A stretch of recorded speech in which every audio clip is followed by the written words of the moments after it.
All right, y'all, welcome to the show. As per usual, I got a lot to get to today. So in just a second, Trump was absolutely torched by Ron Paul, of all people, over his carpet bombing of Yemen. So I'm going to play that video for you. That's really interesting. Then we'll get to the architect of Project 2025 said the quiet part out loud. He spilled all the tea. He was basically like, hey, dog, they're doing everything I want and then some. So lots to say about that. We also have officially our first doctor arrested for performing an abortion. Texas is full authoritarian now, and they're not even hiding it. The student loan story is wild, bro. Wait until you see these numbers. So you have, I believe the number's 42 million Americans have student loan debt. You got some of these people, because of Trump's moves, their student loan payment went from $500 a month to $5,000 a month. So, I mean, we're looking at, if they really go through with this, what they're looking to do with student loans, then we're looking at economic collapse type territory here, because this thing is not sustainable. We'll also get to Sean Hannity coddling Elon Musk's balls as he whines and the Tesla dealerships burn. And there is a clip I need to show you. A so-called MAGA lefty who makes me want to end it all, dog. They make me want to end it all. They make me want to put my nuts in a vice grip. Like, this is, oh God, I can't. That makes me furious, that video. But we'll watch it. I'll react. And very serious conversation about, is Trump going to declare martial law and invoke the Insurrection Act on April 20th of this year?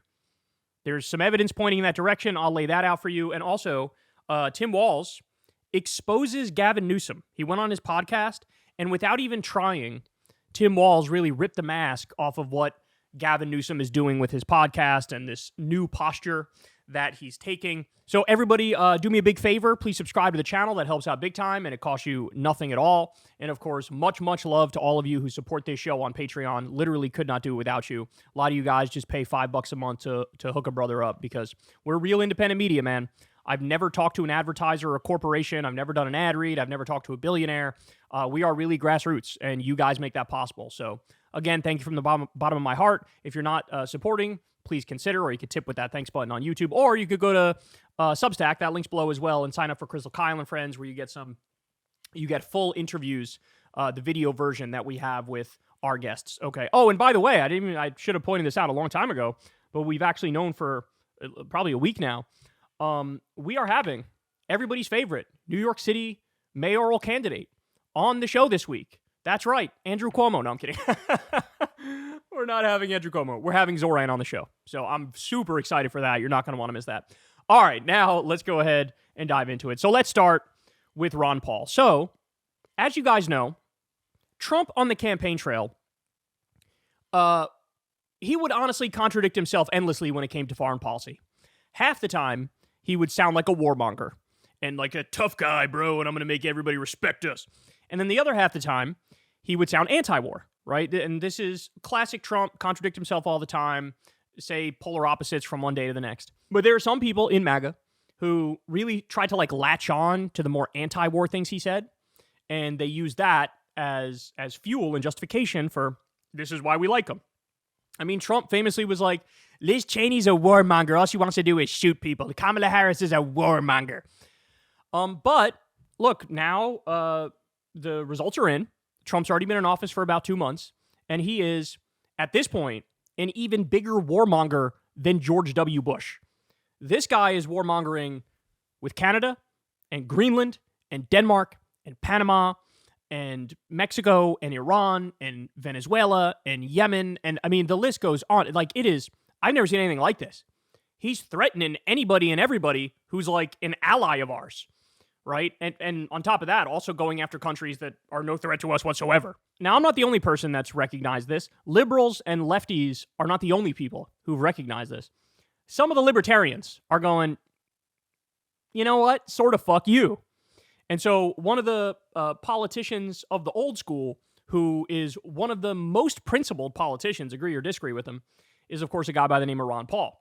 And Ron Paul, look, he's been largely on the Trump train, right? Like, he loves the destruction of the federal government that Elon Musk is doing and slashing all the spending. And so he's with them on that stuff.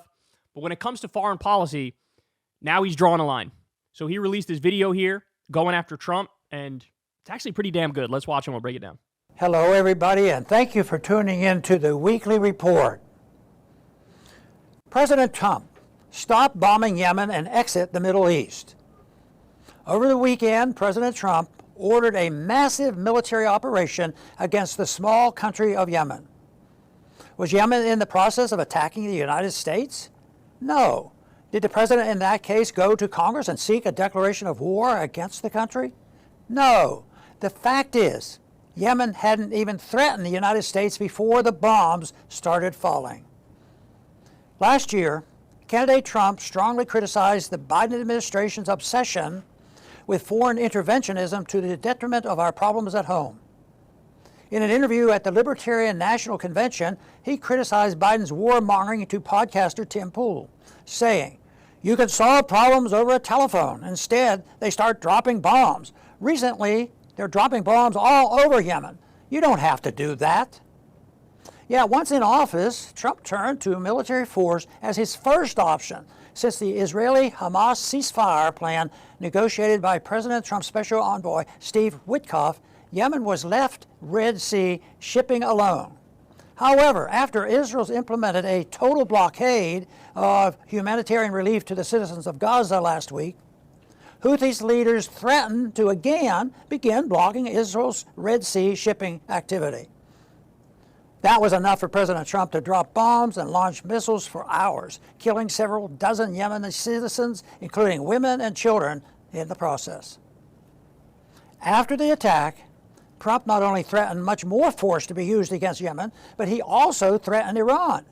His national security advisor, Mike Waltz, added that the U.S. may start bombing Iranian ships in the area, a move that would certainly lead to a major Middle East war. Like recent Presidents Bush and Obama, candidate Trump promised peace after 4 years of Joe Biden's warmongering and World War III brinkmanship. There is little doubt that with our war-weary population, this proved the margin of his victory. Unfortunately, as with Bush and Obama, now that he is president, he appears to be heading down a different path. The Republican Party is gradually becoming a pro-peace, American First Party. The first thing you said, I disagree with, Ron. No, good. Let's be honest, dog. Be honest. Be honest. Are there some voices that are like, whoa, whoa, whoa, whoa, I didn't sign up for bombing Yemen. I didn't sign up for war with Iran. Are there some that have said that? Yes.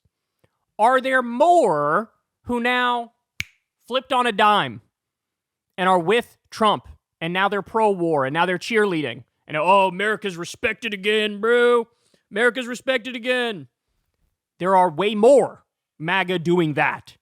So let's not whitewash history here, bro. Let's not whitewash history. Everything he said to this point was on point, but that right there, like, see, that's the wishful thinking. Trump would contradict himself on the campaign trail all the time. He'd say pro-war things, he'd say anti-war things. Now, in a scenario like that, which thing should you actually believe he's going to do? Well, the answer is simple. He had a first term. You go to his record in the first term to determine, hey, the best evidence of future action is past action, and then you would have learned very quickly, of course he's fucking full of shit. Of course he's going to do the war. We'll get to his record in a minute here, but let's continue. But the warmongers and the neocons of the old line in the party are not going to let go so easily. This is one of the arguments that drives me crazy. Because these people, even the ones who are now saying the right thing about Yemen, they refuse to say, this is on Trump. Trump has agency. He made the decision. It's always like the shadowy deep state and the neocons he hired that are pulling the strings, and he's just, oh, bro, innocent Trump is just being dragged along unwittingly. And at some point you have to say, by like your 28th interventionist warmongering move, you got to be like, you own it. You're making the decision. It's a convenient narrative to sort of excuse Trump and be like, oh, it's these other people. Well, he hired the neocons in the first term and did what they wanted. And you didn't blame him then. Then everybody told him going into this, hey man, you made some mistakes the last time, right? Like hiring the neocons. You're not going to do that again, right? Wrong. He immediately hired a bunch of neocons, and he's doing neocon shit. At some point, you have to say, no, he actually is a neocon. He actually is an imperialist. And as I'll explain, he's actually worse. He's rolling back the clock to 1800s-style imperialism and colonialism. He's making George W. Bush blush with his extreme warmongering.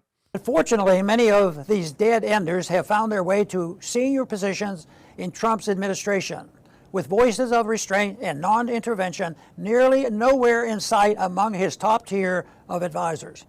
To solve the Yemen problem, we must understand it.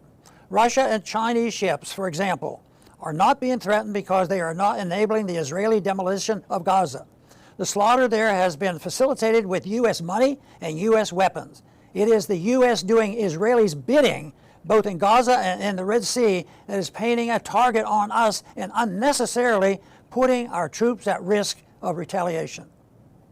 The U.S. government, starting with Biden and continuing now with Trump, seems eager to make this our war, even though, as Representative Thomas Massey pointed out over the weekend, Red Sea shipping is of minor importance to the U.S. economy. In a real America First foreign policy, we would be following the Russian and Chinese lead in staying out of the conflict. It's not our war. End U.S. military involvement in the Middle East and our troubles disappear. It's really is that simple. You know, this is how you know the bar is insanely low right now, is like the feeling I have is, thank you, Ron Paul, for at least now recognizing and acknowledging what's happening in reality. That, oh, Trump is warmongering. Oh, he's bombing people that he shouldn't be bombing. Oh, he killed over 30 people, many of them women and children. There was even some reports he bombed a medical center as well in his carpet bombing of Yemen. You know things are bad when you have to be like, thank you, person on the right, for acknowledging objective reality. Because as I pointed out, what most of them are going to do is flip on a dime, say now they're pro-war, or the even more dishonest thing is still somehow pretend like Trump is anti-war and they're anti-war as they refuse to condemn this and they low-key or high-key actually support it and make some weird cockamamie argument about how, no, bro, we're being defensive, bro. The reality of the situation, he alluded to this a little bit here. Why are the Houthis doing what they're doing in the Red Sea? Why are they seizing ships? Why are they attacking some ships? Because Israel is doing a genocide in Gaza. They are killing Palestinians. By some counts, hundreds of thousands of Palestinians. They are starving them as well. When we had a temporary ceasefire, you know what happened? The Houthis stopped seizing the ships. They were hands off. And they said, if you want us to stop doing what we're doing, stop the genocide, and we'll stop. Instead, what does Trump do? Bomb them for Israel and tell them to stop, and to which they responded, fuck you, we're going to retaliate now, right? Again, if you really cared about getting them to stop, all you have to do is cut off the money, cut off the weapons to Israel, and tell them, wrap it up, son, it's done. You can't do it. All, maritime trade is basically clogged up now, and it's unable to function because of your genocide. So this is the Houthis, regardless of whatever the hell you want to say about them negatively in terms of their domestic policies and their Islamic fundamentalism, etc. And there's plenty to say there, but that's not the topic right now. The topic right now is they are doing the right thing in blockading ships from getting to Israel to try to prevent the continuation of a genocide. And this is the part almost nobody on the right will admit. The libertarians will admit it in so many words, like Ron Paul kind of alluded to here. But that's it, right? That's it. I'm seeing way more MAGA people go right along with Trump. So back to the most important point. Okay, he acknowledges reality. Okay, he's disagreeing with Trump on this. But again, there's going to be no widespread acknowledgement of the reality that, and he didn't even acknowledge it, that no, maybe Trump is just pro-war. He's trying to pawn it off to the neocons. Oh, they're really steering the ship. But no, Trump himself, he's the one who made warmongering with Canada a point. He's now saying we want to redo your water rights and take away your access to the Great Lakes, and we want to change the border. If you don't want to become the 51st state, we're going to forcibly change the border. This is what Trump is saying to Canada. Mexico, he wants to do war with them. He declared the drug cartels as terrorist organizations to give himself the ability without Congress to just invade Mexico. That's another thing.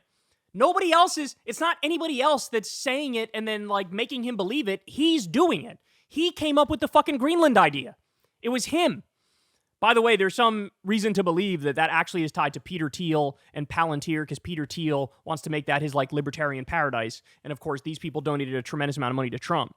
And he appointed somebody who's a teal ally to be ambassador to Greenland. So there's a lot of dots to connect there. But the bottom line is he wants to steal Greenland, even Ukraine. He wants to steal 50% of all of their natural resources from now until forever. That's economic colonization. This is him. He's coming up with it. He's coming up with all these things. He bragged about bombing Somalia the other day. He bragged about bombing Yemen the other day. By the way, Ron Paul, you somewhat alluded to it in your piece. Look at this. New reporting. The Iran war plan. Ken Klippenstein comes out and explains in detail they're planning for war right now with Iran. And they are far along in the process. Detailed plans that they're making. This thing is happening. And Donald Trump, look, I know people like to pretend it's not the case on the right for whatever fucking reason. He's one of the most corrupt men in American history.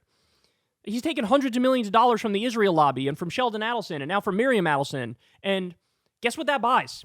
That buys Trump saying, yeah, Israel, you can annex the Golan Heights and steal it. I'm fine with that. We're going to move the embassy to Jerusalem and say, fuck you to Palestinians. I'm fine with that too. I'm going to let you annex the West Bank. I'm going to let you, we're going to own Gaza. We're going to build hotels and casinos right on the beach with the beautiful weather. This is what you get. You get a fucking massive warmonger who's basically a puppet to Benjamin Netanyahu. So can we stop with the fucking facade and the farce that this guy is, oh, bro, he's just being steered in the wrong direction by like the neocons. Obviously, Trump himself is anti-war. Again, I want to repeat this. On the campaign trail, he said both anti-war things and pro-war things. Which things do you believe? Which things do you think he's actually going to do? There's a very simple answer. He's contradicting himself. So go to his actual record in the first term. What did he do in the first term, Ron Paul? Increased drone strikes, 432%. Kept us in Iraq and Afghanistan. There was a 330% increase in civilian deaths in Afghanistan under him. He bombed Syria twice and occupied a third of it to take the oil. He bombed Somalia. He increased the Pentagon budget every single year. He assassinated Qasem Soleimani, a top Iranian commander who was fighting ISIS. He tried to coup Venezuela. He ripped up the Iran agreement. He armed Saudi Arabia as they did a genocide in Yemen and then vetoed a bill to cut off the weapons to Saudi Arabia.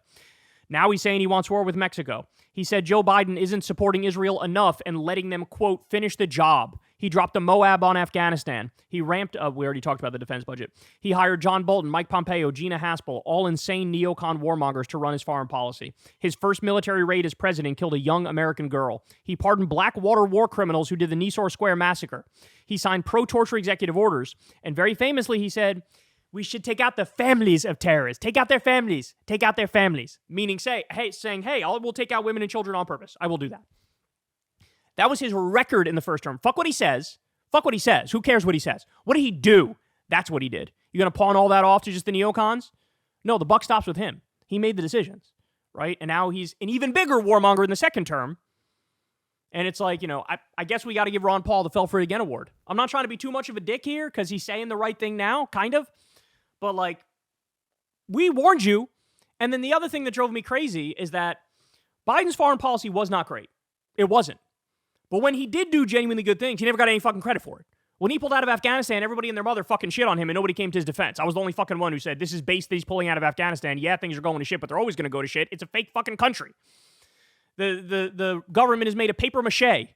Yeah, you pull out, the Taliban's going to take over instantaneously. The question is, should we be there or should we not be there? We shouldn't be there. He's doing the right thing. He's pulling out. That's good.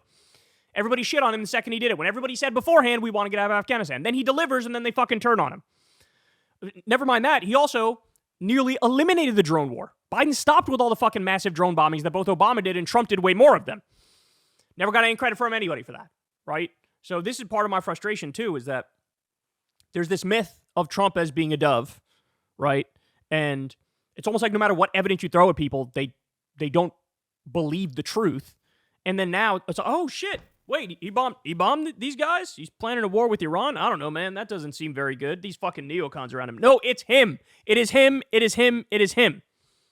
People need to stop. I really do feel like a lot of the problem is it's all about vibes, right? A lot of people just like the vibe of Trump. He feels authentic. He's got a vibe of truthiness, the way he talks. But that doesn't mean dick. Some of the most fucking charismatic people who can convince you of anything are like the sleaziest motherfuckers on the planet. Do you not understand that? So anyway, look, I've always had a love-hate thing going on with libertarians because on economics, I think they're like preposterously wrong. I could not disagree with them any more than I do on economics. They're like anarcho-capitalists, right? And that's just a horrible philosophy. So we fight tooth and nail on that. But as a general rule, we're actually completely in agreement on civil liberties, on many social policies like drugs, and on foreign policy, right? And so it's a love-hate thing. They're some of the most principled people when it comes to foreign policy. So I guess credit for this, but look, I'm going to need to see a hell of a lot fucking more of it before you start saying, gotta hand it to MAGA, because this is just, I mean, the loudest voices I'm seeing are just defending what Trump is doing, right? It's that simple. The loudest voices I'm seeing are just defending what Trump is doing. They're saying it's based. They're saying he's defending the country. They're saying America's respected again. They're saying we had to teach them a lesson. They're going after our ships. This is us being defensive. They got all this fucking laundry list of rationalizations and justifications. And frankly, I'm fucking sick of it. I'm sick of it. Everybody needs to say what it is. He's a fucking warmonger. That's what he is. It's that simple. Hey, y'all, do me a favor and like and subscribe. It helps out big time in the algorithm. Click the bell as well for notifications when videos drop, and watch that video on screen right now. You know you want to.